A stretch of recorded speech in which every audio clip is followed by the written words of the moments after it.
good friend George Blaha said it best. He said, man, it's the first game I've been able to come to, and I saw an entire game, I saw an entire season in one game. Ups and downs and the way things went. And but I'm going to tell you now, Maryland, you know, I've been saying about Maryland and about Rutgers and about some of these teams that people don't respect. I mean, you saw some pretty damn good players. We did a hell of a job early. We did what we do. We let down a little bit. All of a sudden the gaps got bigger, and then they started driving us, and then started kicking out. And you know, Ayala, kid came up to me before the second half started, and he was wiping his feet on the mat, you know, to go in. And he looks at me, he goes, God, coach, I'm trying to figure this out. And I said, well, don't. And then he hit 3 threes in a row. And I said to him after the game, damn it, you figured it out. And hell of a performance by him. We did do a pretty good job on Russell, hell of a player. Dante Scott, I think, you know, defensively we were better most of the game. And that was the difference. We shot pretty well. We out-rebounded them, and we guarded them. And that's what we haven't been doing in the last 5 games. We haven't been guarding anybody. And so we did. And as they say, defense wins whatever, games, championships, whatever. I mean, you got to be able to guard somebody, and you got to take care of the ball. I got 2 of my good buddies from the NFL here, and I say every time I ask Mariucci who's going to win the Super Bowl, it's either team with the most guys left standing or turnovers. And I always tell my team that. It doesn't change. Doesn't matter what sport it is. And when you have some of those turnovers for touchdowns like we had, I felt bad for Max. I mean, he's probably him and Gabe are my hardest working guys. I mean, I never saw the ball go through his hands, things that happened. But we'll grow from it, we'll learn from it, and it's always easier to learn after a win, and that's what we'll do. Some questions. I know one game doesn't equal momentum, but after how the last couple went, I mean, how important is getting something like this before you hit a Big Ten tournament? Well, kind of puts you back in the human race, and I think it's very important. You know, we just haven't been able to put together some games, so now the trick will be, can we put together a couple practices? Can we clean up maybe some of those spots, you know? We're 20 up, and then all of a sudden we're 10 up. And we're 18 up, and all of a sudden we're 8 up. And we're 15 up, and all of a sudden we're 3 up, you know? Those spots, they happen quickly. And so all we can do is show them that film, show them why we think it happened, and hopefully get a little better from there.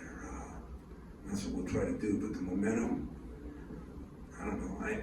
I said the one thing I do like about this team is we've done it before. We've guarded before. We've shot 85% from the free throw. And when I say before, I mean over 20 games.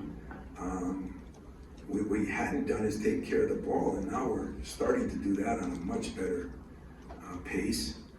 But I just believe that if we could realize that we've done these things before, we don't have to reinvent the wheel. I don't have to shoot 80% from the line when we've been shooting 50, or I don't have to shoot 38% from the 3 when we've been shooting 25. I mean, we've been there.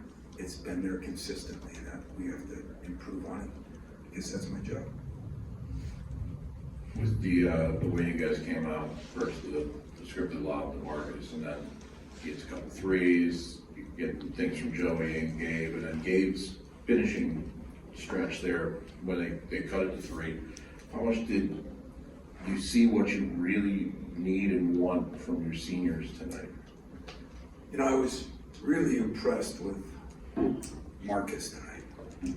We did go to him early, but I was more impressed in the huddles than I was with his play. He matured, he willed us to win. Gabe, I think, had his moments when that senior stuff you talk about, you know, where you are so excited, and then he settled down and made some big shots and big plays during that one stretch. And Joey was solid as a rock. I mean, he made some passes and got some rebounds. I don't know how many rebounds he ended up with, but says 5. It seemed like he was getting a lot of rebounds. but he had 5 assists for a guy like him. That's a lot. So I thought all 3 of them played well, and I thought Mike's cameo was the best. He didn't make a turnover, he didn't miss a shot, he didn't miss a free throw. So that was really good on Mike's part. And Mike's been Division II guys. We all love Division II guys, and he has been really good for my basketball team. Don't underestimate the value that kid has brought to us this year. He won a national championship in Division II, and anytime you know how to win something, you're in a special place for me. I mean, you've raised banners out there before, but I imagine you are as appreciative of this group with what they've been through, as you kind of outlined there, as any you had. Yeah, you know, we went 3 years in a row where on senior night we raised a banner. I mean, so you gotta be a little disappointed if you're not raising a banner, and yet, you know, there's a lot of people who don't raise any banner. So what I'm appreciative of is, I've said it all along, and everybody's gone through it, but everybody handles it differently. This couple of years has been amazing. You know, I got a call from John Kelly-Perry today, and you know, and he talked about our job is still to push kids, and even though the surroundings make you kind of question it, you know, how much can kids take now with all the stuff they're going through? And so I kind of told my guys that story, and I said, we gotta throw it out the window. And so I think I had to do a better job too, as I always said, you know, it's not one person's fault. It's not just the players, not assistant coaches, not the coach. It's everybody's. Everybody's got to, hopefully part of the wins, like the 663. I told you I didn't win one of them, and everybody's been part of the losses. And I got to figure out how to make sure we don't do the things we did to make those losses happen on a regular basis like they were. And some of it, so you know, I mean, there's teams that are better than us right now, you know, but I don't think there's anybody we can't beat either. Unfortunately, I don't think there's many teams that can't beat us, but I think that seems to be something all around the country, you know. I know you've downplayed your record, but because you thought so much about Knight, does it mean something extra to be ahead of him? It will. You know, it's almost humiliating now, a little embarrassing, because, I don't know, you know, I mean, I idolized Bob Knight when I got here. He was my hero, you know. John Wooden, for some, I was not quite, you know, I didn't know enough about him, so it was Bob Knight, you know, and what he stood for, what he did, and how he treated me. You know, that was my first Big Ten victory, was against Indiana, and he treated me the same then as he did when we beat him. The year we went to the Final Four, and he gave me some great advice to told me how to handle the media.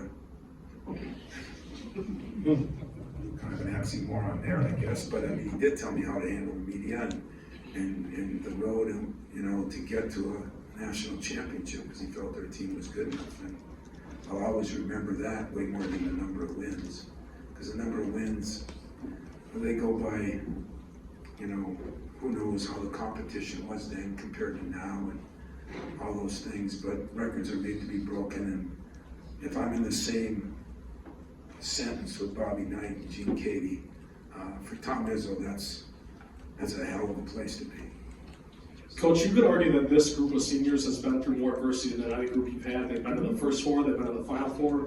What can you say about their perseverance? That's a hell of an intelligent question right there. They have been. You know, the first four experience was great, but we have been through a lot. They've won a couple championships. They've, you know, gotten to a Final Four, as you said, and then they've been through the pandemic. And let's not forget that. You know, that was hard on some of them. I told you with Joey, I mean, you know, that year was a disaster in a lot of ways, and not only his fault, just the way, you know, he was built to handle it. And so I think we all learned a lot. But you know what I learned in the end? There's only one way to be great. You still got to push people. You still got to demand of people. You still got to make people feel uncomfortable. And what I was telling them, my favorite thing is, my job is to make you do things that you don't even believe you can do. And that's not always fun, but I think it's the only way you become ultra successful. And sometimes in this last year and a half, I'm not sure I did as good a job of that. So, they're gonna get better, I'm gonna get better, and we're gonna get better. How's that? Tom, maybe one of those guys has been Lee Call, that you're trying to push and get to a level that he doesn't even know. And after a couple really difficult games, his second half was pretty key for you guys. I'm wondering the conversations you had with him between the time in Columbus and then what you got from him tonight. You should ask him. There were a lot of conversations, a lot of phones, texts, and one early morning meeting. And the other thing I try to tell guys is I'm not stupid, at least most of the time. And I think that if I am pushing somebody, I know he's got a lot to give. I'm not trying to get Steven to score 30 points, I'm just trying to, I have a lot of respect, a lot of admiration, and a lot of confidence in Lee Hall. I think sometimes he doesn't have that. And so if I just let it go, he's gonna be average. And if I don't, he's gonna be mad at me. So,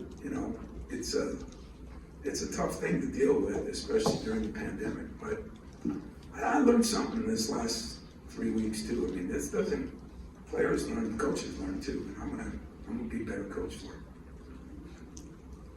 Anything else, guys? Brendan? I don't know how much you were asked about Marcus specifically, but there have been many times over the years where I know you didn't know which direction that was going to go with Marcus, and when you go through with guys like that, I guess, what does it actually feel like to see, approaching a finish line? I was proud of Marcus tonight. I did say that. I was proud of him because, as I told you, we negotiated. It's a negotiation now. It's not a dictatorship like it used to be. It's a negotiation, and we negotiated inside-out threes, and he hit a couple big ones. We didn't negotiate time and situations. That one in the left wing was a little part of that, but I said, you rebound, and you can do this. That's part of the negotiation. I had 11 rebounds, but I was proudest of him. If you would have heard the huddles are interesting things now that Draymond's gone. They're not R-rated, they're crazy, but they're good. And when Marcus was kind of begging people, willing people, I never saw that side of him. And so some players grow in a lot of different ways. Marcus Bingham grew that winning has become more important than individual play. And man, that's a hell of a thing to take with him for the next 60 years, I think. So proud of him. I really am. I'm happy for him. And